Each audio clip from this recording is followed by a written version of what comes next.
ദൈവത്തിന് സ്വാഗതം. ബോംബ് ഭയന്നും കൗതുകത്തോടെയൊക്കെ ജീവിക്കുന്നവരാണ് എല്ലാവരും ഉള്ളത്.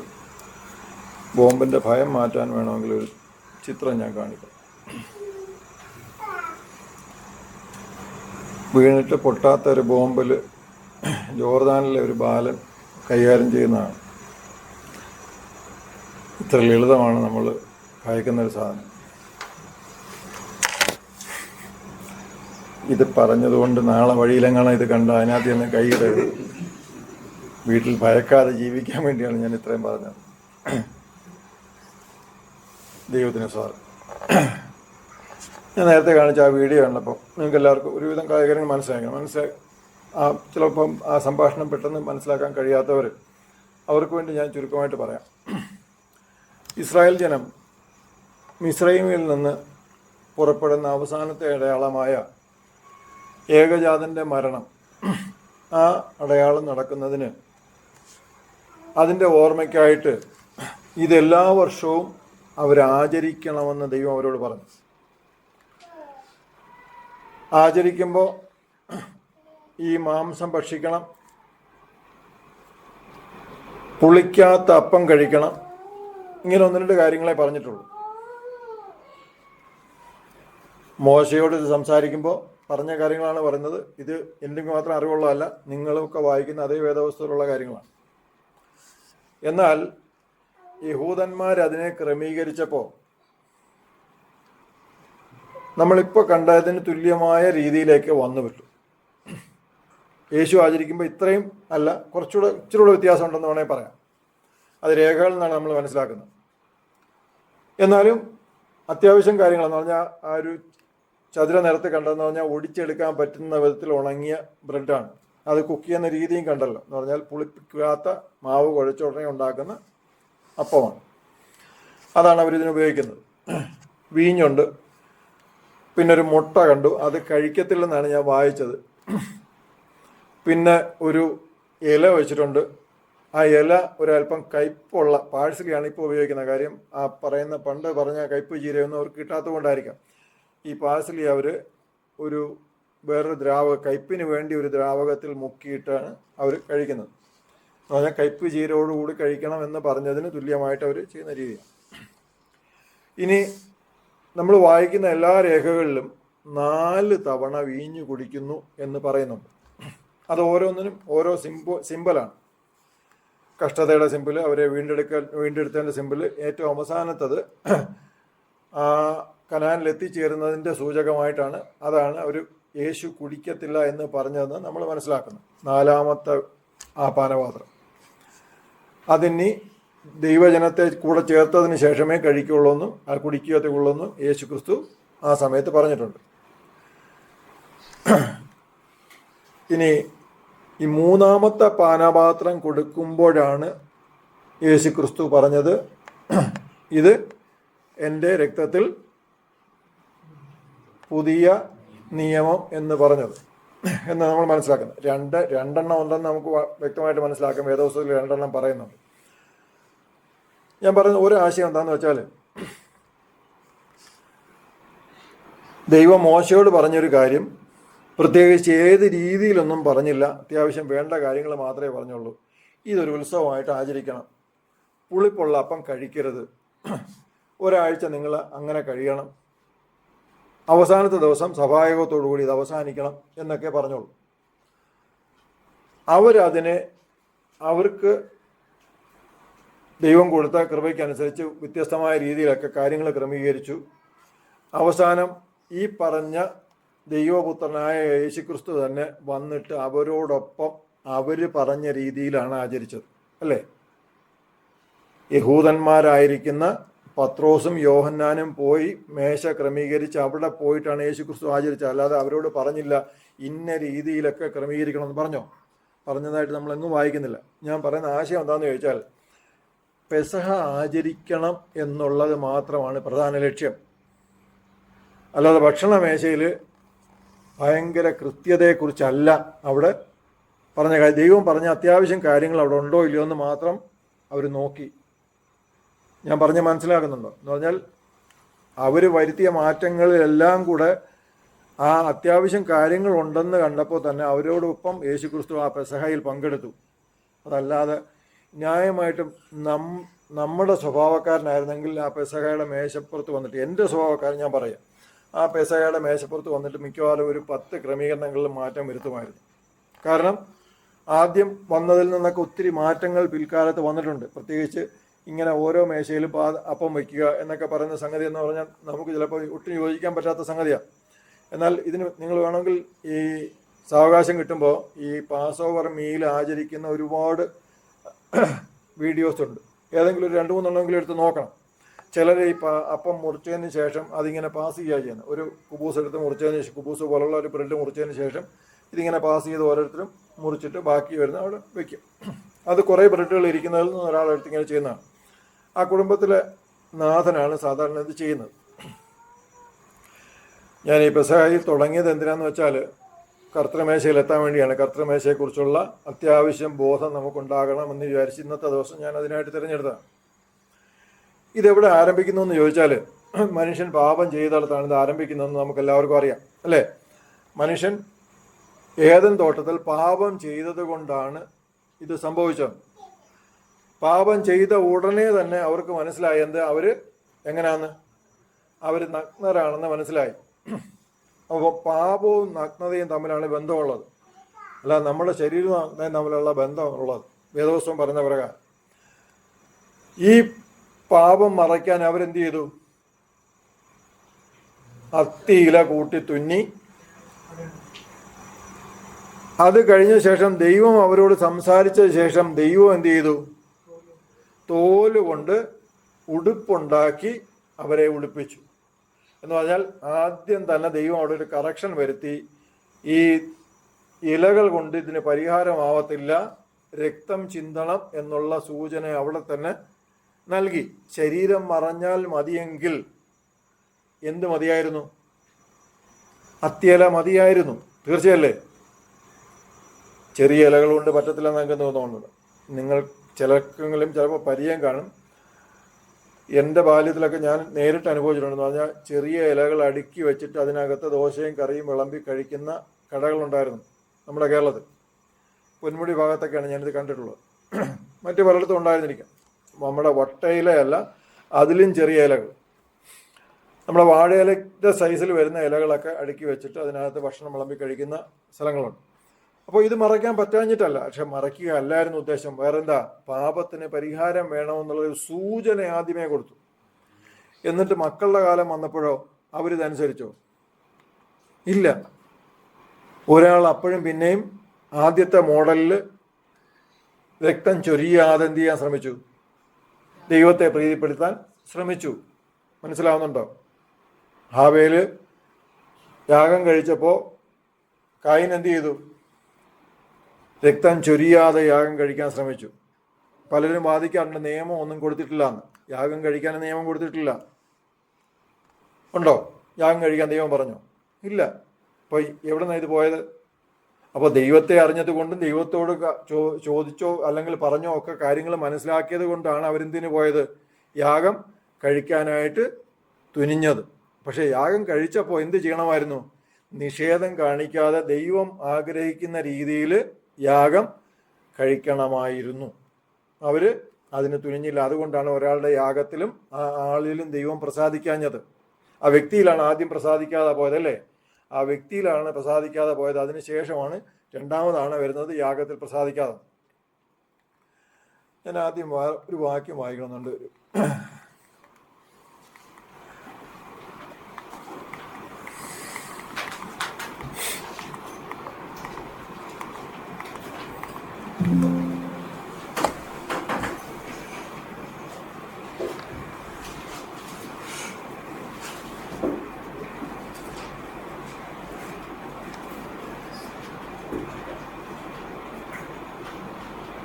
സംഖ്യാപുസ്തകം 30:13 മുതൽ 15 വരെ. ആത്മദഹനം ചെയ്യുവാനുള്ള ഏത് നേർച്ചയും പരിവർജന ശബ്ദവും സ്ഥിരപ്പെടുത്തുവാനോ ദുർബലപ്പെടുത്തുവാനോ കർത്താവിന് അധികാരമില്ല.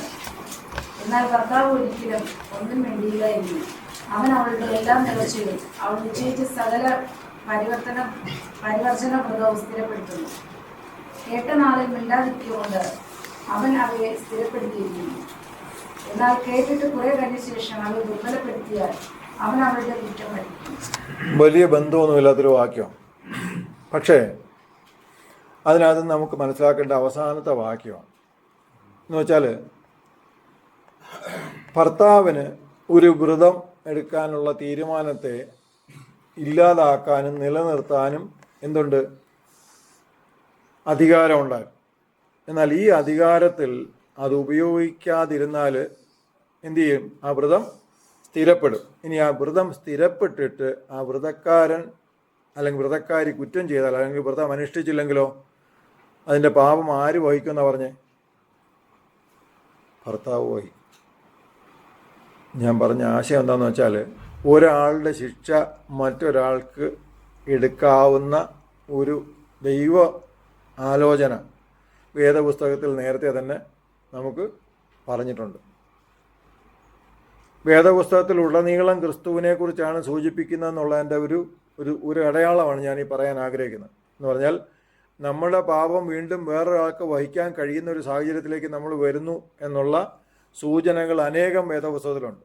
അതാണ് നമ്മൾ ഈ കണ്ട ആദ്യത്തെ വസ്ത്രധാരണത്തിലുള്ള മാറ്റം തുടങ്ങി വീണ്ടും അബ്രഹാമിൻ്റെ അടുത്തേക്ക് വരുമ്പോഴോ, അബ്രഹാം യാഗം കഴിക്കാൻ പോകുമ്പോൾ മകനോട് പറയുന്നൊരു വാക്കുണ്ട്, അല്ലേ?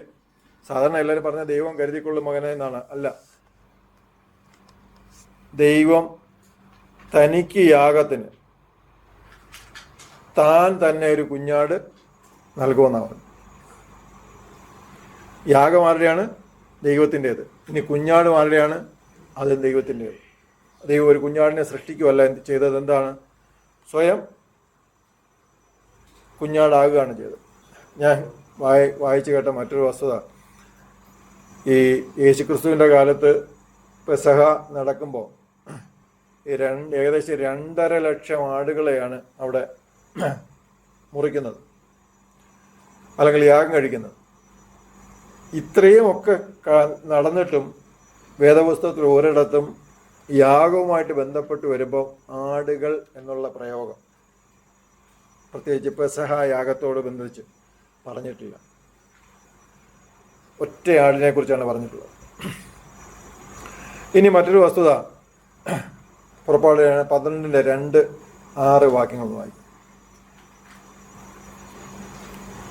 ഈ മാസം നിങ്ങൾക്ക് മാസങ്ങളുടെ ആരംഭമായി ആണ്ടിൽ 1-ാം മാസമായിരിക്കും. 6 ഈ മാസം 14-ാം തീയതി വരെ അതിനെ സൂക്ഷിക്കണം. ഇസ്രായേൽ സഭയുടെ കൂട്ടമെല്ലാം സന്ദേശമേറ്റ് അതിനെ അറക്കണം. അപ്പോൾ 14-ാം തീയതി വരെ സൂക്ഷിച്ച ആടിനെയാണ് അറുക്കുന്നത്, അല്ലേ? ഇനി അങ്ങനെയാണെങ്കിൽ എത്രാം തീയതി ആയിരിക്കും യേശുക്രിസ്തുവിൻ്റെ യാഗം കഴിഞ്ഞത് അല്ലെങ്കിൽ യേശുക്രിസ്തു മരിച്ചത്? യേശുക്രിസ്തു ക്രൂശിതനായത് എത്രാമത്തെ ദിവസമായിരിക്കണം?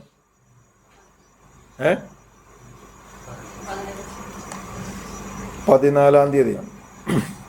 14-ാം തീയതി വൈകുന്നേരം അതിനെ അറക്കണം എന്നാണ് പറയുന്നത്. 14-ാം തീയതി വൈകുന്നേരം എന്ന് പറഞ്ഞാൽ ആ പെസഹ യേശുക്രിസ്തു മരിച്ച തൊട്ടടുത്ത ദിവസം പെസഹയാവുകയാണ് ചെയ്യുന്നത്. പറഞ്ഞാൽ യേശുക്രിസ്തു മരിച്ചു, ആ പകല് മരിച്ചു, വൈകുന്നേരം തൊട്ട് പെസഹയാണ് നടക്കുന്നത്. തൊട്ടടുത്ത ദിവസം അവധിയാണെന്നുള്ളതും നമ്മൾ വായിക്കാറുണ്ട്. സംശയമുണ്ടോ? യേശുക്രിസ്തു മരിച്ച ദിവസമല്ല പെസഹ, അതിൻ്റെ തൊട്ടടുത്ത ദിവസം എന്ന് പറഞ്ഞാൽ മരിച്ച വൈകുന്നേരം മുതൽ പെസഹ ആരംഭിക്കുകയാണ്. 14-ാം തീയതി വൈകുന്നേരം ആടിനെ അറക്കണം എന്ന് പറയുന്നത് പോലെ തന്നെ യേശുക്രിസ്തു മരിച്ചു. അങ്ങനെയാണെങ്കിൽ യേശുക്രിസ്തു ഉയർത്തെഴുന്നേൽക്കാൻ പോകുന്നത് എപ്പോഴായിരിക്കും? എത്രാം തീയതി ആയിരിക്കും? 17-ാം തീയതി. ഉൽപ്പത്തി 8:4 വായിച്ചേ.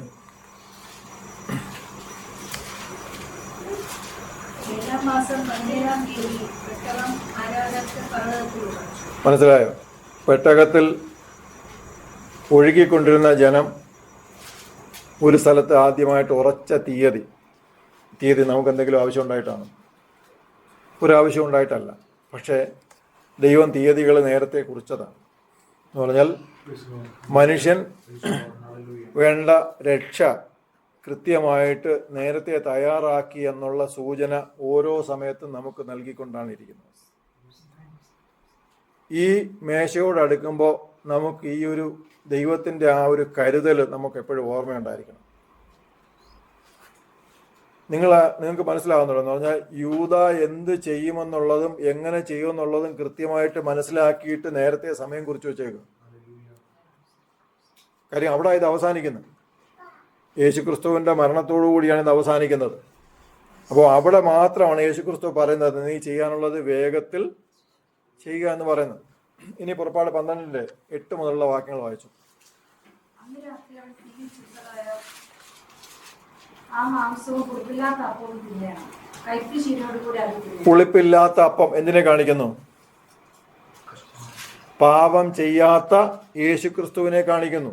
പുളിപ്പ് എന്തിനെയാണ് സൂചിപ്പിക്കുന്നത്? വേദപുസ്തകം പാപത്തെയാണ് സൂചിക്കുന്നത്. പാപം ചെയ്യാത്ത യേശുക്രിസ്തുവിനെ സൂചിപ്പിക്കുന്നതാണ് പുളിപ്പില്ലാത്ത അപ്പം. യേശുക്രിസ്തു പുളിപ്പുള്ള അപ്പം ഉള്ള എന്തെങ്കിലും ഉത്സവത്തെക്കുറിച്ച് നമ്മൾ കേട്ടിട്ടുണ്ടോ? ഉണ്ട്. പെന്തക്കോസ് എന്ന് പറഞ്ഞ ഒറ്റ പെരുന്നാൾ.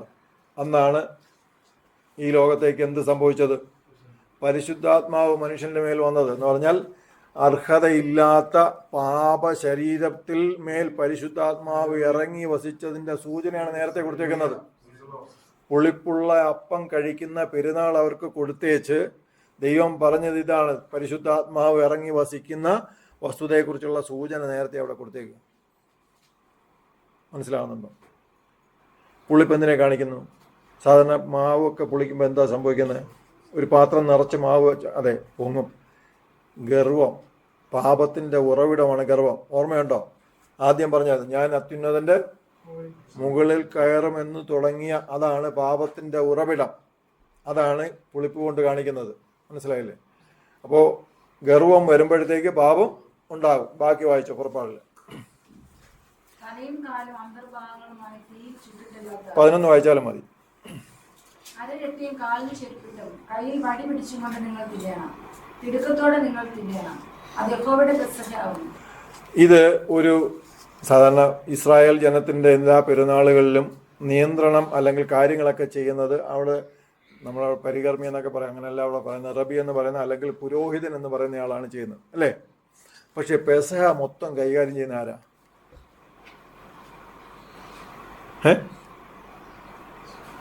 പെസഹ തുടങ്ങുന്നത് മുതൽ അവസാനം വരെയും കൈകാര്യം ചെയ്യുന്ന ആരാ? ഓരോ വീട്ടിലുമാണ് കൈകാര്യം ചെയ്യുന്നത്. ഓരോ കുടുംബനാഥന്മാരാണ് കൈകാര്യം ചെയ്യുന്നത്, അല്ലേ? യാഗം കഴിക്കുന്നത് മുതൽ എല്ലാ കാര്യങ്ങളും അത് ഇന്നും അവരെ പെസഹ ആചരിക്കുന്ന സ്ഥലത്ത് പോലും അത് തന്നെയാണ് ചെയ്യുന്നത്.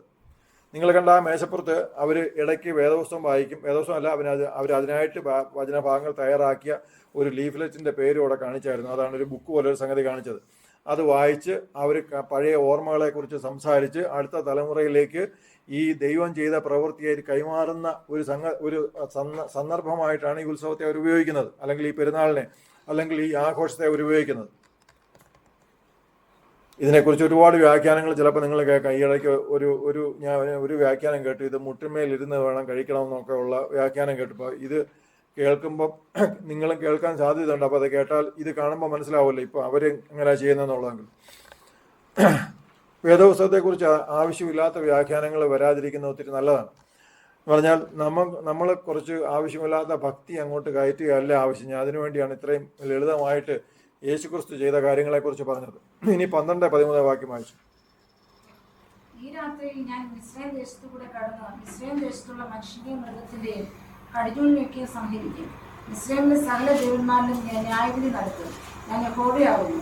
നിങ്ങൾ പാർക്കുന്ന വീടുകളിന്മേൽ രക്തം അടയാളമായിരിക്കും. ഞാൻ രക്തം കാണുമ്പോൾ നിങ്ങളെ ഒഴുകി കടന്നു. 14 വാക്യം. ഈ ദിവസം നിങ്ങൾക്ക് ഓർമ്മ നാളായിരിക്കണം. നിങ്ങൾ അത് യഹോവയ്ക്ക് ഉത്സവമായി ആചരിക്കണം. തലമുറ തലമുറയായി നിത്യനിയമമായി നിങ്ങളത് ആചരിക്കണം. ഈ ഒരു ബാധയുടെ ഒരു പ്രത്യേകത എന്താണെന്ന് ചോദിച്ചാൽ, തുടക്കത്തിൽ ബാധയുണ്ടായിരുന്നു. ആദ്യത്തെ 1-2 ബാധ എല്ലാവർക്കും ഒരുപോലെ ബാധിച്ചു, അല്ലേ? അതിനുശേഷം ഇസ്രായേൽ ജനവും മിസ്രൈം ജനവും തമ്മിൽ ദൈവം എന്ത് ചെയ്തു? ഒരു വേർതിരിവ് കൊടുത്തു. എന്ന് പറഞ്ഞാൽ മിസ്രൈം ജനത്തിന് ബാധ വന്നുകൊണ്ടിരിക്കുമ്പോൾ ഇസ്രായേൽ ജനത്തിന് എന്ത് സംഭവിക്കുന്നില്ല? അവർ താമസിച്ചിടത്തൊന്നും ബാധ വരാതെ ഒരു വേർതിരിവ് കൽപ്പിച്ചു. പക്ഷെ ഏറ്റവും അവസാനം വന്നപ്പോഴത്തേക്ക് ഇവിടെ എന്താണ്? ഒരു വേർതിരിവുമില്ല. ഇവിടെ ഒറ്റ വേർതിരിവേ ഉള്ളൂ. എന്താണ്? വീട്ടിൻ്റെ പോസ്റ്റിൽ എന്ത് കാണണം? രക്തം കാണണം. അത് മാത്രമേ ഉള്ളൂ അടയാളം. മിസ്രൈമിനോ ഇസ്രായേലിനോ ഒന്നുമില്ല.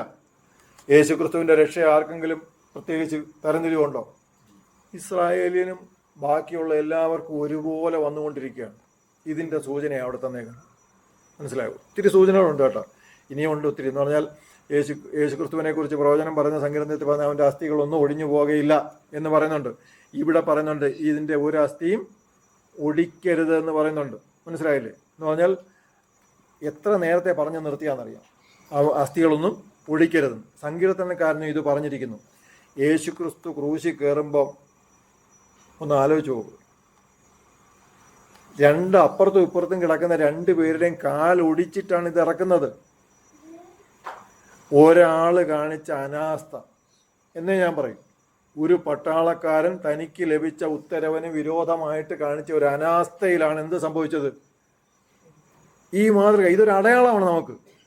ഈ പ്രവചനം നമുക്കൊരു അടയാളമാണ്. എന്ന് പറഞ്ഞാൽ ഞാൻ പറയട്ടെ, നമ്മുടെ ഏതെങ്കിലും കാര്യം ഒരു 25 നമ്മൾ ജനിക്കുന്നതിന് ഒരു 25 വർഷം 50 വർഷം മുമ്പോ പ്രവചിച്ചിട്ടുണ്ടോ? ഇല്ല. യേശുവിനെ കുറിച്ച് ഈ ഒരു കാര്യം തന്നെ എത്ര വർഷം മുമ്പാണ് പ്രവചിച്ചേക്കുന്നത്? ആയിരക്കണക്കിന് വർഷം മുമ്പാണ് പ്രവചിച്ചിരിക്കുന്നത്. ലോകത്തിൽ ഇങ്ങനൊരു വ്യക്തിയെ ചൂണ്ടിക്കാണിക്കാൻ പറ. നമുക്ക് ചുറ്റും പറഞ്ഞു നടക്കുന്നുണ്ട് കാര്യം. MSN നിങ്ങൾക്കറിയാം, MSN.com നിങ്ങൾ കണ്ടിട്ടുണ്ടല്ലോ, ഒരു തവണ എങ്കിലും കമ്പ്യൂട്ടർ ഉപയോഗിക്കുന്നവർ കണ്ടിട്ടില്ലാതിരിക്കത്തില്ല. വിൻഡോസിനകത്ത് ഡീഫോൾട്ടായിട്ട് വരുന്ന ബ്രൗസറാണ് എക്സ്പ്ലോറർ എന്ന് പറഞ്ഞാൽ, അല്ലെങ്കിൽ മൈക്രോസോഫ്റ്റിൻ്റെ ബ്രൗസർ. പലരും പിന്നെ ഗൂഗിളിൻ്റെ ക്രോം ഡൗൺലോഡ് ചെയ്ത് ഉപയോഗിക്കുകയാണ് ചെയ്യുന്നത്. ഡീഫോൾട്ടായിട്ട് വരുന്ന ബ്രൗസറിൽ ആദ്യം എടുക്കുമ്പോൾ പോകുന്ന പേജാണ് MSN. ആ MSN-നകത്ത് ഇന്നലത്തെ ദിവസം 30 സ്ലൈഡ് വരുന്ന ഒരു ആർട്ടിക്കിൾ അവർ ഓടിച്ചിട്ടുണ്ട്. 30 സ്ലൈഡ് 30 ഫോട്ടോ വരുന്ന ഒരു ആർട്ടിക്കിൾ. ആ ആർട്ടിക്കിൾ ആദ്യം മുതൽ പറയുന്നത് ഖുർആനിലെ യേശുക്രിസ്തു. കൃത്യമായിട്ട് അറിവുള്ളവനോട് ചോദിച്ചാൽ അങ്ങനെ ഒരു സംഗതി ഉണ്ടോ എന്ന് ചോദിച്ചാൽ ഇല്ലെന്നേ പറയും. ഈസ ഉണ്ടോ എന്ന് ചോദിച്ചാൽ അവിടെ പറയാം. പക്ഷേ യേശുക്രിസ്തു ഉണ്ടോ എന്ന് ചോദിച്ചാൽ ഒരിക്കലും ഇല്ലെന്നേ പറയൂ അറിവുള്ളവർ. അപ്പോൾ ഇതെന്തിനു വേണ്ടിയാണ്? നിങ്ങൾ ആലോചിച്ച് നോക്കി. ഇത് വെറുതെ ഓടുന്നതല്ലാതെ ഇതിൻ്റെ പിന്നിൽ പണമുണ്ട്, സ്വാധീനമുണ്ട്. ഇതെല്ലാം ചിലവാക്കിയാണ് ഈ 30 സ്ലൈഡുള്ള ഇത്രയും വലിയൊരു സാധനം, ഇത്രയും എന്ന് പറഞ്ഞാൽ ആശയക്കുഴപ്പം ഉണ്ടാക്കാൻ വേണ്ടി, അറിവില്ലാത്തവരിൽ ആശയക്കുഴപ്പം ഉണ്ടാക്കാൻ വേണ്ടി തന്നെ സൃഷ്ടിച്ചിരിക്കുന്നത്. ഈ ആളിനെ കുറിച്ച് ഒരു കാര്യം പറ. ഇതുപോലെ യേശുക്രിസ്തുവിനെ കുറിച്ച് 10ഓ 20ഓ ഞാൻ തരാം. ഇതാണ് നമ്മുടെ ദൈവത്തിൻ്റെ പ്രത്യേകത. മനസ്സിലായില്ലേ? ഇതിനെ കളഞ്ഞേച്ച് പോകാനെന്ന് നമുക്ക് തോന്നരുത്. തോന്നുന്നവരെ കണ്ടാൽ നമുക്ക് സംസാരിക്കാൻ കഴിയണം. ദൈവത്തിന് സ്തോത്രം. ഇത് ഓർമ്മ നാളായി യഹോവയ്ക്ക് ഉത്സവമായി ആചരിക്കണം. നമ്മൾ നേരത്തെ വായിച്ചു, ചെരുപ്പിട്ടുകൊണ്ട് ഇത് കഴിക്കണമെന്ന് അല്ലേ? ആദ്യം ചെരുപ്പ് എന്തായിരുന്നു? അവർക്ക് പോകാനുള്ള തിടുക്കത്തിലാണ് ചെരുപ്പും വടിയും ഒക്കെ പിടിച്ചുകൊണ്ട് കഴിക്കുന്നത്. നമ്മളിലേക്ക് എത്തുമ്പോൾ ചെരുപ്പ് എന്തായി?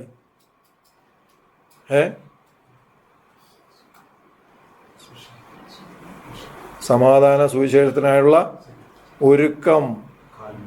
ഇത് പിടിച്ചോണ്ട് വേണം എന്ത് ചെയ്യാൻ? ദൈവത്തിന് സ്തോത്രം.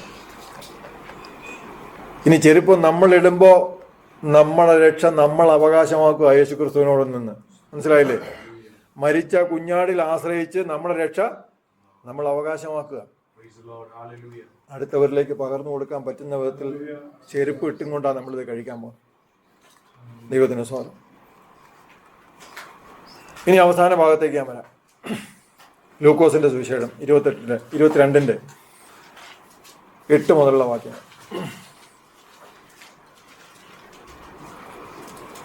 പുളിപ്പില്ലാത്ത അപ്പത്തിന്റെ പെരുന്നാൾ ആയപ്പോൾ അവൻ പത്രോസിനെയും യോഹന്നാനെയും അയച്ചു. നിങ്ങൾ പോയി നമുക്ക് പെസഹ കഴിപ്പാൻ ഒരുക്കുവീൻ എന്ന് പറഞ്ഞു. ഞങ്ങൾ എവിടെ ഒരുക്കണമെന്ന് അവർ ചോദിച്ചതിന്, നിങ്ങൾ പട്ടണത്തിലെത്തുമ്പോൾ ഒരു കുടം വെള്ളം ചുമന്നുകൊണ്ട് ഒരു മനുഷ്യൻ നിങ്ങൾക്ക് എതിർപ്പെടും. അവൻ കടക്കുന്ന വീട്ടിലേക്ക് പിൻചെന്ന് വീട്ടുടയവനോട്. മതി. ഇതിനെക്കുറിച്ച് ചിലപ്പോൾ സാധാരണ ഒരു ഈ ഡിക്ഷണറികളിലോ ബൈബിളിലോ വായിച്ചാൽ ഉത്തരം കിട്ടാൻ സാധ്യതയില്ല. ഞാൻ ഈ പറയുന്ന കാര്യം എവിടെ നിന്നാണ് കിട്ടിയെന്നുള്ളത് ഞാനൊരു ലിങ്ക് ഇതിൻ്റെ വീഡിയോയ്ക്കകത്ത് കാണാൻ, നിങ്ങളവിടെ നോക്കിയെടുത്തോളൂ. ഇത് യേശുക്രിസ്തു പറയുന്നത് എസൻസ് എന്ന് പറയുന്നൊരു ഗ്രൂപ്പുണ്ട്. കുമ്രാൻ കേവുകളെക്കുറിച്ചും അവിടെ വെച്ചിരുന്ന ചുരുളുകളെക്കുറിച്ചൊക്കെ നിങ്ങൾ മിക്കവാറും എല്ലാവരും കേട്ടിട്ടുണ്ട്. അത് സംരക്ഷിച്ചിരുന്ന അല്ലെങ്കിൽ അതിൻ്റെ പിന്നിൽ പ്രവർത്തിച്ചിരുന്ന കൂട്ടരെ പറയുന്ന പേരാണ് എസൻസ് എന്ന്. ഇതിപ്പോൾ കേരളത്തിലൊരു മോശപ്പെട്ട സമൂഹം, നമുക്കിഷ്ടമല്ലാത്തൊരു സമൂഹത്തിൻ്റെ പേരാണ്. അവരാണ് വേദപുസ്തകത്തിൻ്റെ ചുരുളുകൾ എഴുതി കുടങ്ങളിലാക്കി സൂക്ഷിച്ചു വച്ചിരുന്നതും യേശുക്രിസ്തുവിനും 300-ലധികം വർഷങ്ങൾ പഴക്കമുള്ള ചുരുളുകൾ അവിടെ നിന്ന് കണ്ടെത്തിയതും ഇന്ന് നമുക്ക് നമ്മുടെ വിശ്വാസം ഏറ്റവും ശക്തമായി പറയാൻ ഉതകുന്ന ഒരു തെളിവ് ദൈവം അവിടെ സൂക്ഷിച്ചതും ആ ഒരു നിമിത്തമാണ്. യേശുക്രിസ്തു ഇവിടെ ശിഷ്യന്മാരോട് സൂചിപ്പിക്കുന്നത് എവിടെ ഒരുക്കണം അവർ ചോദിക്കുന്നു. നിങ്ങൾ പോയി ഒരുക്കാൻ പറഞ്ഞപ്പോൾ യേശുക്രിസ്തു പറയുന്ന അടയാളം ഒരു കുടം വെള്ളം കൊണ്ടൊരാൾ വരും എന്ന് പറഞ്ഞാൽ ഈ എസൻസ് എന്ന് പറയുന്ന ഗ്രൂപ്പ് അവരുടെ സ്ത്രീകളില്ല. അവർ സ്ത്രീകളിൽ നിന്ന് അകന്നാണ് താമസിക്കുന്നത് അല്ലെങ്കിൽ ജീവിക്കുന്നത്. അവർക്ക് രണ്ട് കാര്യങ്ങളെന്ന് പറഞ്ഞാൽ ഒരു വിവാഹിതനായി കുടുംബജീവിതം നയിക്കേണ്ടവന് ആ കൂട്ടം വിട്ട് തൻ്റെ സ്വന്തം സ്ഥലത്തേക്ക് പോകാം. ഇനി ഇവരിൽ ആൾക്കാർ കൂടുന്നത് എങ്ങനെയാണെന്ന് വെച്ചാൽ ഇവർ ആൾക്കാരെ അഡോപ്ഷൻ പോലെ അവിടത്തേക്ക് അവരെ കൂട്ടത്തിലേക്ക് സ്വീകരിക്കുകയാണ് ചെയ്യുന്നത്. അല്ലാതെ അവർക്ക് വംശവർദ്ധനവ് കുടുംബ ജീവിതത്തിലൂടെ ഉണ്ടാകുന്നതല്ല. ഏത് ഇസ്രായേലിലെ സമൂഹത്തിൽ നിന്നും അവർ അഡോപ്ഷൻ വഴി ആൾക്കാരെ അവരെ കൂട്ടത്തിലേക്ക് സ്വീകരിച്ച് അവരുടെ ആശയത്തിലേക്ക് കൊണ്ടു നടക്കുകയാണ് ചെയ്യുന്നത്. അപ്പോൾ സ്ത്രീകളില്ലാത്ത കൊണ്ട് സ്ത്രീകളാണ് വേദപുസ്തകത്തിലുടനീളം വെള്ളം കോരുന്നത്. നമ്മൾ പലയിടത്തും കാണുന്നത്, പഴയ നിയമത്തിലും കാണുന്നുണ്ട്, പുതിയ നിയമത്തിലും കാണുന്നുണ്ട്. അപ്പോൾ യേശുക്രിസ്തു കൊടുത്ത ഒരു അടയാളമാണ് എന്ത്? ഈ കൂട്ടത്തിലെത്താൻ വേണ്ടി യേശുക്രിസ്തു കൊടുത്ത ഒരാളാണ്. അപ്പോൾ അവർ പോകുമ്പോൾ ഇങ്ങനെ ഒരാളെ കാണുമ്പോൾ എസൻസ് കയറുന്ന ഒരു വാതിലുണ്ട്. ഈ വാതിലിലൂടെ അവരുടെ സ്ഥലത്തേക്ക് ആരെത്തും? പത്രോസ് യോഹന്നാനും എത്തും. അവരുടെ കൂട്ടത്തിൽ എന്ത് ക്രമീകരിക്കണമെന്നാണ്? പെസഹായ്ക്കുള്ള മേശ ക്രമീകരിക്കണമെന്നാണ് യേശു പറഞ്ഞതിൻ്റെ ആശയം. മനസ്സിലാവുന്നുണ്ടോ? ദൈവത്തിന് സ്വാർ. ഇനി 14-ാം വാക്യം.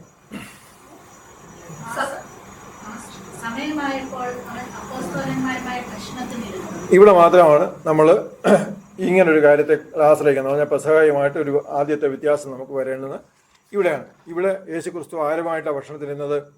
അപ്പോസ്തലന്മാരുമായിട്ട്. എന്ന് പറഞ്ഞാൽ തിരുമേശയിലേക്ക് നമ്മൾ സമീപിക്കുമ്പോൾ യേശുക്രിസ്തുവിൻ്റെ ശിഷ്യന്മാരുമായിട്ട് മാത്രമേ നമ്മൾ ഈ മേശയിൽ ഇരിക്കാറുള്ളൂ. ഇതൊഴികെ വേറെ ഒരു സ്ഥലത്തും വേദപുസ്തകം പറയുന്നില്ല ഇന്ന ആളിനെ ഈ ശുശ്രൂഷയിൽ പങ്കെടുപ്പിക്കാവൂന്ന്. നമ്മൾ സ്നാനപ്പെട്ടവരെ മാത്രം പങ്കെടുപ്പിക്കുന്നതിൻ്റെ കാരണം എന്താണ്? യേശുക്രിസ്തുവിനെ പിൻപറ്റുന്നവർ യേശുക്രിസ്തുവിനെ സ്വന്തം രക്ഷിതാവായി സ്വീകരിക്കുകയും ആ സ്വീകരിച്ച കാര്യം ഒരു സ്നാനത്തിലൂടെ പരസ്യമായി പ്രഖ്യാപിക്കുകയും ചെയ്യും എന്നുള്ള തിരിച്ചറിവിലാണ് നമ്മൾ അങ്ങനെയുള്ളവരെ മാത്രം ഈ ശുശ്രൂഷയിൽ ഭാഗവാക്കാക്കുന്നത്. മനസ്സിലാവുന്നുണ്ടോ? ദൈവത്തിന് സ്വാഗതം. ഇനി 17-ാം വാക്യം വായിച്ചു.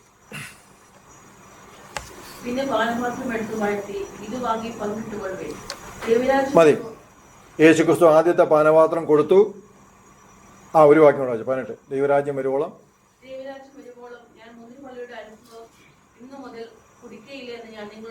അപ്പോൾ ആദ്യത്തെ പാനപാത്രം കൊടുത്തു, അവർ കുടിച്ചു. ഇനി അത് കഴിഞ്ഞിട്ട് വീണ്ടും 19-ാം വാക്യം. പിന്നെ അപ്പം എടുത്ത് വാഴ്ത്തി നുറുക്കി അവർക്ക് കൊടുത്തു. ഇത് നിങ്ങൾക്ക് വേണ്ടി നൽകുന്ന എന്റെ ശരീരം, എന്റെ ഓർമ്മയ്ക്കായി ഇത് ചെയ്യുവിൻ എന്ന് പറഞ്ഞു. ഇപ്പോ വീണ്ടും ആദ്യം പാനപാത്രം കുടിച്ചു, അത് കഴിഞ്ഞ് അപ്പം എടുത്തു നുറുക്കി കൊടുത്തു. ആദ്യം പാനപാത്രം കൊടുത്തപ്പോൾ യേശു എന്തെങ്കിലും പറഞ്ഞോ? ഇല്ല. അപ്പം കൊടുത്തു കഴിഞ്ഞപ്പോൾ പറഞ്ഞു ഇത് നിങ്ങൾക്ക് വേണ്ടി നൽകുന്ന എൻ്റെ ശരീരം, എൻ്റെ ഓർമ്മയ്ക്കായി ഇത് ചെയ്യുവീൻ എന്ന് പറഞ്ഞു. കൂടി വരുമ്പോഴൊക്കെയും എന്ന് പറഞ്ഞോ? പറഞ്ഞില്ല. അതിപ്പോൾ ഇവിടെയും പറഞ്ഞു, യേശുക്രിസ്തുവും പറഞ്ഞിട്ടില്ല, പൗലോസും പറഞ്ഞിട്ടില്ല. നമുക്ക് വേണം ഇങ്ങനെ പറഞ്ഞോട്ട് തെറ്റൊന്നുമില്ല. പക്ഷെ ഇതിൽ നിന്നാണെന്ന് പറയരുത്, വേദപുസ്തകത്തിൽ നിന്ന് എടുത്തതാണെന്ന് പറയരുത്. ഇനി 20-ാം വാക്യം. അവിടെ തന്നെ അത്താഴം കഴിഞ്ഞ ശേഷം അവൻ പാനപാത്രം കൊടുത്തു. ഈ പാനപാത്രം നിങ്ങൾക്ക് വേണ്ടി ചൊരിയുന്ന എന്റെ രക്തത്തിലെ പുതിയ നിയമമാകുന്നു. മതി. ഇവിടെ പാനപാത്രം കൊടുത്തതിന് ശേഷം യേശു എന്ത് പറഞ്ഞു? എൻ്റെ രക്തത്തിലെ പുതിയ നിയമം എന്ന് പറഞ്ഞു. ഇവിടെയാണ് പുതിയ നിയമം ആരംഭിക്കുന്നത്. മനസ്സിലായില്ലേ? ഇപ്പോൾ മനസ്സിലാവുന്നുണ്ടോ പുതിയ നിയമം എന്താണെന്ന്? യേശുവിൻ്റെ രക്തത്താൽ നമുക്ക് നൽകുന്ന വീണ്ടെടുപ്പിനെയാണ് പുതിയ നിയമം എന്ന് പറയുന്നത്. അത് ലഭിക്കാത്ത കാലത്തെക്കുറിച്ചാണ് പഴയ നിയമം എന്ന് പറയുന്നത്. ഇപ്പോൾ ഏറ്റവും കുറഞ്ഞത് പെസഹായുടെ കൂടെ ഒന്നിലധികം പാനപാത്രമെങ്കിലും ഉണ്ടെന്ന് മനസ്സിലാവുന്നുണ്ടോ? വേദപുസ്തകത്തിൽ നിന്ന് തന്നെ ഉണ്ട്. ഇനി ഇങ്ങനൊരു കാര്യത്തെക്കുറിച്ച് നിങ്ങൾ പുറപ്പാട് പുസ്തകത്തിൽ നോക്കിയാൽ ഒന്നും കാണത്തില്ല. 2 പാനപാത്രം അല്ലെങ്കിൽ 4 പാനപാത്രം ഉണ്ടായിരിക്കണമെന്ന് യേശു പറയുന്നില്ല, അല്ലെങ്കിൽ ദൈവം അവരോട് പറയുന്നില്ല. പക്ഷേ ഇവിടെ ഇങ്ങനൊരു സംഗതി ഉണ്ട്. യേശു എന്ത് ചെയ്തു? അതേ ആചാരത്തിലൂടെ തന്നെ കടന്നുപോയി. ഈ 4 ആവശ്യമില്ല എന്ന് പറഞ്ഞോ? ഇല്ല. അതൊരു നല്ല കാര്യമാണ്. അവർക്ക് ഓരോന്നിനും ഒരു സൂചന ഉണ്ടായിരുന്നു. അതുകൊണ്ട് അതിനെ യേശു ക്രിസ്തു അക്സെപ്റ്റ് ചെയ്ത് എന്ത് ചെയ്തു? ആ കൂട്ടത്തിൽ തന്നെ ആ ശുശ്രൂഷ കഴിച്ചു. പക്ഷേ അതിൽ തിരഞ്ഞെടുത്ത 2 കാര്യം മാത്രം. എന്താണ്? ഇത് നിങ്ങൾക്ക് വേണ്ടിയുള്ള എൻ്റെ ശരീരം, എൻ്റെ ഓർമ്മയ്ക്കായി ചെയ്യുവീൻ. അടുത്തത്, ഈ പാനപാത്രം നിങ്ങൾക്ക് വേണ്ടി ചെയ്യുന്ന എൻ്റെ രക്തത്തിലെ പുതിയ നിയമമാണ്. ഈ 2 കാര്യങ്ങൾ മാത്രം എടുത്തിട്ടാണ് അപ്പോസ്തലനായ പൗലോസ് കൊരിന്ത്യ ലേഖനത്തിൽ എന്ത് ചെയ്തത്? പുതിയ നിയമസഭയ്ക്ക് വേണ്ടി ഈ ഭാഗം ഒന്ന് ആവർത്തിച്ച് എഴുതിയിട്ട് കർത്താവായ യേശു കാണിച്ചു കൊടുത്ത രാത്രിയിൽ എന്ന് പറഞ്ഞു തുടങ്ങി ഉള്ള വാക്യങ്ങൾ അവിടെ രേഖപ്പെടുത്തിയത്. ഇപ്പോൾ ഒരു ഏകദേശ രൂപം കിട്ടുന്നുണ്ട് എങ്ങനെയാണ് കർത്തൃമേശ എന്ന് പറയുന്ന സംഗതി നമ്മുടെ ഇടയിലേക്ക് എത്തിയതെന്ന്. ദൈവത്തിന് സ്തോത്രം. ഇതിന് ഏറ്റവും വലിയ പ്രസക്തി എന്ന് പറയുന്നത് യേശു ക്രിസ്തുവിൻ്റെ ഓർമ്മയാണ്. ശുശ്രൂഷകൾ പ്രസക്തി ഇല്ല എന്നല്ല ഞാൻ പറഞ്ഞതിൻ്റെ അർത്ഥം. ഇതിൻ്റെ ഏറ്റവും പ്രധാനമായ കാര്യം നമ്മൾ യേശു ക്രിസ്തുവിനെ ഓർക്കുന്നു എന്നുള്ളതാണ്. ഇനി പുറമോട്ട് പോകണമെങ്കിൽ നമ്മൾ നേരത്തെ പറഞ്ഞതുപോലെ പെസഹയുടെ ആ സ്ഥലത്ത് പോയി ആ മാതൃകകളൊക്കെ ഉൾക്കൊണ്ടുകൊണ്ട് അത് നമ്മുടെ സ്വഭാവത്തിലേക്കാണ് വരുത്തി ചേർക്കുന്നത്. സമാധാന സുവിശേഷത്തിനുള്ള ഒരുക്കം നമ്മുടെ കാലിന് തീർച്ചയായിട്ടും വേണം. നമ്മൾ അരയ്ക്ക് എന്ത് കിട്ടണം? സത്യം കിട്ടണം. ഇത്തരം കാര്യങ്ങൾ ചെയ്തുകൊണ്ട് വേണം എന്ത് ചെയ്യാൻ വേണ്ടി ഈ പാനപാത്രത്തിൽ നിന്ന്, ഈ അപ്പത്തിൽ നിന്ന് നമ്മൾ അനുഭവിക്കാം. ദൈവത്തിന് സ്വാഗതം. തിരുമേശയെക്കുറിച്ച് നമ്മൾ ഒരുപാട് കാര്യങ്ങൾ കേൾക്കാറുണ്ട്, ഒരുപാട് കാര്യങ്ങൾ പറയാറുണ്ട്. പക്ഷേ ഇത് അനേകരിലേക്ക് എത്തണം എന്നുള്ളൊരു ചിന്താഗതി നമ്മളുണ്ടാകാറുണ്ട്. ദൈവം ഇതിനു വേണ്ടി ഇതിൻ്റെ പിന്നിൽ എത്രമാത്രം പ്രവർത്തിച്ചു എന്നുള്ളത് നമ്മളൊന്ന് ആലോചിച്ച് നോക്കാം. എന്ന് പറഞ്ഞാൽ ഇന്ന് പണ്ഡിതന്മാരെത്ര വന്നാലും അവർക്ക് ഇതിൻ്റെ ദൈവത്വം സംസാരിച്ചില്ലാതാക്കാൻ കഴിയുന്ന വിധത്തിൽ ഇത്രയധികം കാര്യങ്ങൾ, തെളിവുകളും അടയാളങ്ങളും ദൈവം സൂക്ഷിപ്പിച്ചു എങ്കിൽ എല്ലാ കാലത്തും നിങ്ങൾ ആലോചിച്ച് നോക്കണം, ശാസ്ത്രം എത്രത്തോളം ഡെവലപ്പായി നിൽക്കുന്ന കാലഘട്ടത്തിലാണ് നമ്മൾ എത്തിയിരിക്കുന്നത്. തത്വശാസ്ത്രം വരെ എത്രത്തോളം ഡെവലപ്പായി നിൽക്കുന്നുണ്ട്. എന്നിട്ടും ദൈവത്തെ നിഷേധിക്കാൻ മനുഷ്യന് കഴിയാത്ത വിധത്തിൽ, ഞാനിത് പറയുമ്പോഴത്തേക്ക് നിങ്ങൾ കരുതുന്നുണ്ടായിരിക്കും ഇത് ഞാൻ വെറുതെ ഇവിടെ പറയുന്നതാണ്. ഒന്നുമല്ല, നമ്മുടെ ദൈവദാസന്മാർ തന്നെ, ഉദാഹരണത്തിന് അനിൽകുമാർ അയ്യപ്പൻ, പാസ്റ്റർ അനിൽ കൊഴുത്തോട്ടം, ഇങ്ങനെയുള്ള 2 പേര് ഞാൻ പറഞ്ഞതേ ഉള്ളൂ. വേറെ ഒത്തിരി ആൾക്കാരുണ്ട് കേട്ടോ. ഇവരെല്ലാവരും നാസ്തികരെന്ന് നമ്മുടെ കേരളത്തിൽ വലിയ മീറ്റിംഗ് ഒക്കെ നടത്തുന്ന അവരെ എല്ലാവരെയും ക്ഷണിക്കാറുണ്ട് ഇടയ്ക്കിടയ്ക്ക്. നമുക്ക് ദൈവത്തെക്കുറിച്ചൊന്ന് സംസാരിക്കാം എന്ന് വിളിക്കാറുണ്ട്. ഒരിക്കലും അവർ വരാറില്ല. കാര്യം എന്താ? അവരുടെ അസ്തിത്വം പാടെ ഇല്ലാതാവും ഇതോടും. കാരണം എന്താ? നമുക്ക് എവിടെയും പറയാൻ പറ്റുന്ന യോഗ്യമായ തെളിവുകളോടെയാണ് യേശു ക്രിസ്തുവിനെ കുറിച്ച് ഇവിടെ പറഞ്ഞേക്കുന്നത്. ഞാൻ കഴിഞ്ഞ പല ദിവസങ്ങളിൽ ആവർത്തിച്ച് പറഞ്ഞൊരു കാര്യമുണ്ട്. റിച്ചാർഡ് ഡോക്കിൻസ് എന്ന് പറയുന്ന ഇന്ന് ഈ പരിണാമ സിദ്ധാന്തക്കാരുടെ തലതൊട്ടപ്പൻ എന്ന് അവർ വിശേഷിപ്പിച്ച് ദൈവമായിട്ട് കൊണ്ടു നടക്കുന്ന ഈ മനുഷ്യൻ ഗോഡ് ഡെല്യൂഷൻ എന്ന് പറഞ്ഞൊരു പുസ്തകം എഴുതി. ആ പുസ്തകത്തിൽ അദ്ദേഹം എഴുതി വെച്ചതെന്താണെന്ന് പറഞ്ഞാൽ യേശു ക്രിസ്തു എന്ന് പറഞ്ഞ ഒരാൾ ജീവിച്ചിരുന്നിട്ടില്ല. ഈ പുസ്തകം ഇറങ്ങിയ പാടെ നിരീശ്വരവാദികളായിട്ടുള്ള ഇദ്ദേഹത്തിൻ്റെ അനുയായികൾ തന്നെ ഇദ്ദേഹത്തെ പരസ്യമായിട്ട് കുറ്റപ്പെടുത്തി. റിച്ചാർഡ് ഒരിക്കലും ഇങ്ങനൊരു പുസ്തകം ഈ കാര്യങ്ങൾ എഴുതി പ്രസിദ്ധീകരിക്കരുതായിരുന്നു എന്ന് പറഞ്ഞു. പ്രസിദ്ധീകരിച്ച് 2 വർഷം കഴിഞ്ഞപ്പോൾ ഇദ്ദേഹം പരസ്യമായിട്ട് ഇതിനെ നിഷേധിച്ചു എന്ന് പറഞ്ഞാൽ പരസ്യമായിട്ട് പറഞ്ഞു യേശു ക്രിസ്തു എന്ന് പറയുന്ന ഒരു ചരിത്ര പുരുഷൻ ജീവിച്ചിരുന്നു. പുസ്തകം തിരുത്തിയോ? ഇല്ല. നിരീശ്വരവാദികൾ വായിച്ചോട്ടെന്ന് പറഞ്ഞ് പിന്നെ ഇപ്പോഴും ഇട്ടിട്ടുണ്ട്. എന്നിട്ട് ഇദ്ദേഹം പറഞ്ഞു ഇങ്ങനെയുള്ളവർ ക്രിസ്ത്യാനികൾ ജീവിക്കുന്നിടത്ത് എനിക്ക് ജീവിച്ചാൽ മതിയെന്ന് പറഞ്ഞാൽ നിരീശ്വരവാദികളുടെ രാജ്യം ഉണ്ടെങ്കിൽ എനിക്ക് അവിടെ ജീവിക്കണ്ട. ലോകം മൊത്തം നിരീശ്വരവാദികളാകണോ അദ്ദേഹത്തിൻ്റെ ആശയപ്രകാരം? ആകരുത്. കാര്യം എന്താ? അദ്ദേഹത്തിന് പോലും ജീവിക്കാനൊക്കത്തില്ല. എന്നാൽ നമുക്ക് ധൈര്യമായിട്ട് പറയാം യേശുവിൻ്റെ അനുയായികളായ ഈ ലോകം മൊത്തം ആയാലും നമുക്ക് കുഴപ്പമില്ല, അല്ലേ? നമ്മൾ സന്തോഷിക്കുകയുള്ളൂ. ഇതാണ് ഈ ആശയത്തിൻ്റെ പ്രത്യേകത. നമ്മൾ ഈ പറയുന്ന ദൈവസ്നേഹത്തിൻ്റെ പ്രത്യേകത. ആ സ്നേഹം നമ്മിലേക്ക് പ്രകടമാക്കാൻ ദൈവം എടുത്ത വഴികളെക്കുറിച്ചാണ് ഞാൻ ചുരുക്കമായിട്ട് പറഞ്ഞത്. പഴയ നിയമത്തിലെ ഓരോ അധ്യായങ്ങളിലും നമുക്ക് യേശു ക്രിസ്തുവിനെ കുറിച്ചുള്ള അടയാളങ്ങൾ കാണാൻ പറ്റും.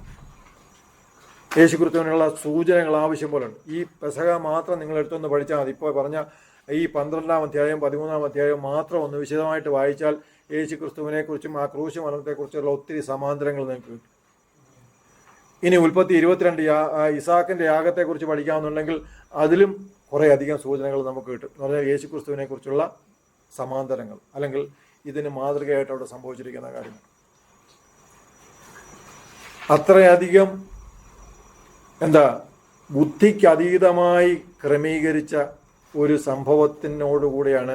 അത് ഓർക്കാനാണ് നമ്മൾ ഈ തിരുമേശയോടൊപ്പം കടന്നു വന്നത്. ദൈവത്തിന് സ്വാഗതം. മറന്നു പോകരുത്, തിരുമേശയെക്കുറിച്ച് ആര് ചോദിച്ചാലും നമുക്കൊരു 10 വാക്ക് പറയാനുണ്ടായിരിക്കണം. വേദപുസ്തകത്തിൽ നിന്ന് തന്നെ എടുത്ത് നമുക്ക് കുറച്ച് കാര്യങ്ങൾ സംസാരിക്കാൻ നമുക്ക് എപ്പോഴും കഴിഞ്ഞിരിക്കണം. ദൈവത്തിന് സ്വാഗതം. അത്രയധികം കാര്യങ്ങൾ വേദപുസ്തകം നമുക്ക് നൽകുന്നുണ്ട്. ചുരുക്കം ചില കാര്യങ്ങൾ, ചില വേദഭാഗങ്ങൾ ഓർത്തിരുന്നാൽ മതി. ലൂക്കോസ് 22, പുറപ്പാട് 12, ഉൽപ്പത്തി 22, ഇങ്ങനെയൊക്കെയുള്ള കുറച്ച് അധ്യായങ്ങൾ. അതിൽ നിന്നൊക്കെ വാതോരാതെ സംസാരിക്കാനുള്ള വകകൾ അതിനകത്തുണ്ട്. ദൈവത്തിന് സ്വാഗതം.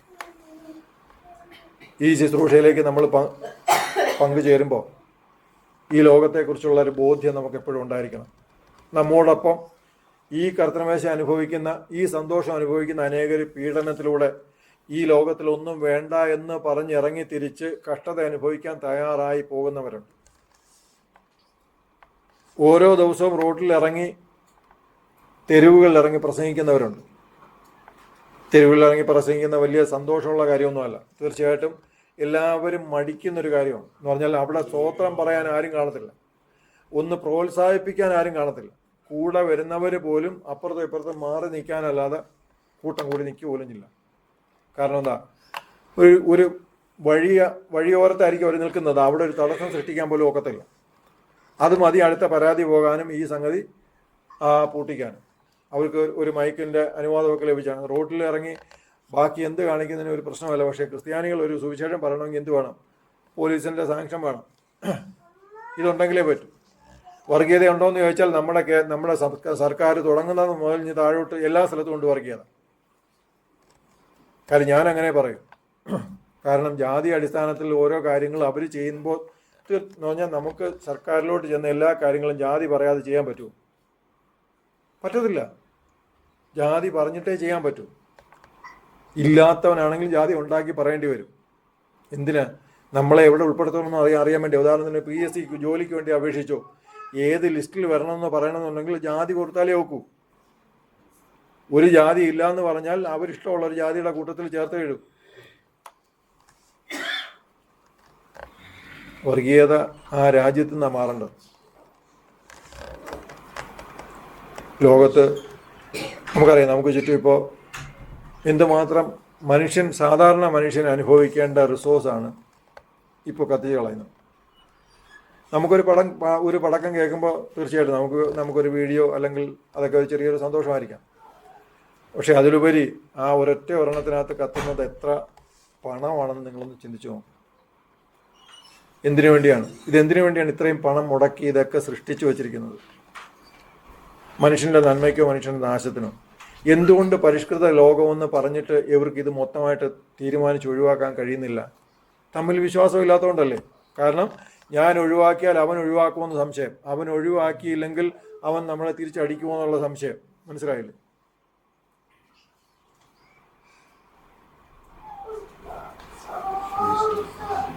ദൈവത്തിന് സ്തോത്രം. യേശുക്രിസ്തു നമ്മോട് പറഞ്ഞേക്കുന്നത് ഈ സുവിശേഷം അനേകരിലേക്ക് എത്തിക്കാൻ വേണ്ടിയാണ്. നമുക്ക് ആഗ്രഹത്തോടൊരു പ്രാർത്ഥനയെങ്കിലും ഓരോ ദിവസവും ചെയ്യാൻ കഴിയും സുവിശേഷത്തിനായിട്ട്. ഇറാനിലൊക്കെ ദൈവത്തിന് പ്രവർത്തിക്കാൻ കഴിഞ്ഞുവെങ്കിൽ നമ്മളായിരിക്കുന്ന ഈ ദേശത്തിന് ദൈവത്തിന് പ്രവർത്തിക്കാൻ കഴിയും. നമുക്ക് ഭാഷ അറിഞ്ഞുകൂടെങ്കിലും ഭാഷ അറിയാവുന്നൊരു ദൈവം നമ്മോടൊപ്പമുണ്ട്. അവരെ മുമ്പിൽ ദർശനങ്ങളെ എത്തിക്കാനും ദൈവത്തിന് കഴിയും. അതിന് കഴിഞ്ഞിട്ടുള്ള കാര്യം നമ്മൾ ചെയ്താൽ മതി. ദൈവത്തിന് സ്തോത്രം. ഈ അന്ത്യകാലഘട്ടത്തിൽ നമുക്കറിയാം, ഒരു ബോംബ് വീണ് ഈ ദേശക്കാർ മുഴുവൻ മരിച്ചാൽ തീർച്ചയായിട്ടും നമ്മളും ഇതിനകത്ത് ഉത്തരവാദികളാണ്. നമുക്കറിയാം, നമ്മുടെ ആവശ്യങ്ങൾ കഴിഞ്ഞ് ഈ ദേശത്തെ ആൾക്കാരെ മാനസാന്തരത്തിന് വേണ്ടിയുള്ളൊരു പ്രാർത്ഥനയ്ക്കുള്ള വികാരമൊന്നും നമ്മൾ ഇപ്പോഴും വന്നിട്ടില്ല. ഇനി നമുക്കാണെങ്കിൽ പ്രത്യേക ഓരോ ദിവസവും പ്രശ്നങ്ങൾ കൂടി വരികയാണ്. സത്യം പറഞ്ഞാൽ ഇന്നലെ പ്രാർത്ഥന സമയത്ത് ഞങ്ങൾ ഓർത്ത കാര്യമുണ്ട്. നമ്മുടെ ഇടയിൽ തന്നെ 3-4 കുട്ടികൾക്ക് വേണ്ടി ദിവസവും പ്രാർത്ഥിക്കേണ്ട സാഹചര്യത്തിലേക്ക് നമ്മളെത്തി. മുതിർന്നവരെ കൂടെ പരിഗണിച്ചാൽ ചിലപ്പം അതിലും കൂടുതൽ ഒരു 3-4 പേരൂടെ അതിൻ്റെ കൂടെ കൂടുകയുള്ളൂ വ്യക്തമായ വിഷയങ്ങളിലേക്ക് വന്നു. എങ്കിലും നമ്മുടെ പ്രാർത്ഥനയ്ക്ക് മുന്നിൽ നിൽക്കേണ്ടത് ഈ വിഷയങ്ങളല്ല, ദൈവരാജ്യത്തിൻ്റെ വിസ്തൃതി തന്നെയായിരിക്കണം നമ്മുടെ പ്രാർത്ഥനയിലെ മുഖ്യമായ വിഷയം. കാരണം സ്വർഗത്തിലെ മുഖ്യമായ വിഷയം എന്തായിരുന്നു? നമ്മുടെ രക്ഷയായിരുന്നു. എന്ന് പറഞ്ഞാൽ സകല ബുദ്ധിയുള്ള മനുഷ്യരും ഒരു സിനിമ ഉണ്ടാക്കിയപ്പോൾ ക്രൂശ് മരണം എന്തിനായിട്ടാണ് സൃഷ്ടിച്ചത്? അത് കാണുന്നവന് കണ്ണുനീര് വരാൻ വേണ്ടിയാണ് സൃഷ്ടിച്ചത്, അല്ലേ? കൊലോസി ലേഖനം പറയുന്നത് എന്താ? സ്വർഗത്തിൽ എന്തുവാ നടന്ന അന്നേരം? ജയഘോഷം നടന്നു. മനസ്സിലായി? എന്ന് പറഞ്ഞാൽ അവരത്രത്തോളം ആകാംക്ഷയോടെ തയ്യാറാക്കിയ ഒരു പദ്ധതിയാണ്. ആ പദ്ധതിയുടെ വിജയമായിരുന്നു അന്ന് നടന്നത്. ഇത് കാണാൻ ദൈവത്തിൻ്റെ കണ്ണിലേക്ക് എത്തിയാലേ കഴിയൂ. ദൈവത്തിന് സ്തോത്രം. ആ സന്തോഷം, അതുകൊണ്ടാണ് ഓരോ വ്യക്തിയും മാനസാന്തരപ്പെടുമ്പോൾ സ്വർഗത്തിൽ നിന്നുണ്ടാകുന്നത് സന്തോഷം ഉണ്ടാകുന്നത്. ഈ സന്തോഷം സ്വർഗത്തിൽ പോകാനിരിക്കുന്ന നമുക്കുണ്ടാകുന്നില്ലെങ്കിൽ നമുക്കെന്തോ ഉണ്ട്. നമ്മൾ ആ പൗരത്വത്തിലല്ല എന്ന് മനസ്സിലാക്കേണ്ടിയിരിക്കുന്നു. ആ പൗരത്വത്തിന് പറ്റിയവരല്ല. നമുക്കറിയാമല്ലോ, ഇവിടെ നിന്നൊക്കെ ഓരോ സ്ഥലത്തേക്ക് പോകാൻ വേണ്ടി പല ഭാഷകൾ പഠിച്ചവർ, അന്യഭാഷയെ അറിയാമായിരുന്നിട്ടും പിന്നെയും ഭാഷകൾ പഠിച്ചവരൊക്കെ ഉണ്ട് ഇവിടെ, അല്ലേ? എന്തിനു വേണ്ടി? അവിടെ ചെന്നാൽ ആശയവിനിമയം ചെയ്യേണ്ട. അപ്പോൾ ഈ കണക്കിന് പോയാൽ അവിടെ ചെന്നാൽ നല്ലപോലെ ഒന്ന് ചിരിക്കാൻ പോലും നമുക്ക് കഴിയുന്നില്ല, അല്ലേ? അവിടെ ഉള്ളവർ ചിരിക്കുമ്പോൾ സന്തോഷിക്കുമ്പോൾ നമുക്ക് എന്ത് പറ്റുന്നില്ല? അത് നമ്മുടെ സന്തോഷമായിട്ട് വരുന്നില്ല, അങ്ങോട്ട് ശരിയാവുന്നില്ല, അല്ലേ? വെള്ളിയാഴ്ച വൈകുന്നേരം നിങ്ങളൊരു ടിക്ക കഴിക്കാൻ പോകുന്നത് എന്തിനാ? നിങ്ങളുടെ മനസ്സിനും ശരീരത്തിനും ഒരു സന്തോഷത്തിന് വേണ്ടിയല്ലേ? അപ്പോൾ അതുപോലെ സ്വർഗത്തിൽ അനുഭവിക്കുന്ന സന്തോഷം എന്താ? നമ്മുടെ ഇടയിലൊരു മാനസാന്തരം വരുമ്പോഴത്തേക്ക് അവർ ടിക്ക കഴിച്ച പോലെ നമുക്കെന്നാലും ഈ കരിഞ്ഞ കോഴിയെ പറ്റും. ദൈവത്തിന് സ്വന്തം. ഞാൻ ചുരുക്കട്ടെ. ഈ രക്ഷ നമ്മുടെ ഇടയിലുള്ളവരുടെ അടുത്തേക്ക് നമ്മൾ എത്തണം. അവരുടെ സമ്പത്തെന്ന് നമുക്കങ്ങനെ പറയാൻ പറ്റത്തില്ലായിരിക്കും. ചിലപ്പോൾ യൂണിവേഴ്സലായിട്ട് ചിന്തിക്കുന്നവർക്ക് അത് വേണ്ടായിരിക്കാം. എന്നാലും ഈ ദേശത്തിൻ്റെ നന്മയാണ് നമ്മളിൽ ഒത്തിരി പേര് അനുഭവിച്ചുകൊണ്ടിരിക്കുന്നത്. അങ്ങനെയാണെങ്കിൽ നമ്മുടെ ആത്മീയ നന്മ അവർ തീർച്ചയായിട്ടും അനുഭവിക്കണം. ഇന്നു മുതൽ നമുക്കതിനായിട്ടൊരു പ്രാർത്ഥന വേണം. ആത്മാർത്ഥമായിട്ട് നമ്മളൊരു പ്രാർത്ഥന ഉണ്ടെങ്കിൽ ദൈവം പ്രവർത്തിക്കും, നമ്മളത് കാണുകയും ചെയ്യും. ദൈവത്തിൻ്റെ സ്വാഗതം. നമ്മൾ കഴിഞ്ഞ ദിവസങ്ങളിലൊക്കെ പറഞ്ഞ ചില കാര്യങ്ങളുണ്ട്. നമ്മൾ വീണ്ടും സുവിശേഷത്തിന് വേണ്ടിയായിട്ടുള്ള ഒരു ഉണർവിന് വേണ്ടി നമ്മൾ ആഗ്രഹിക്കുകയും പ്രവർത്തിക്കുകയും ചെയ്തുകൊണ്ടിരിക്കുകയാണ്. ഈ തിരുമേശയിൽ നിന്ന് ഇന്ന് അനുഭവിക്കുമ്പോൾ നിങ്ങളും ഒരു ചെരുപ്പിട്ടുകൊണ്ട് വേണം അത് അനുഭവിക്കാൻ. സമാധാന സുവിശേഷത്തിനുള്ള ഒരുക്കം അത് നിങ്ങളുടെ ചെരുപ്പായിരിക്കണം.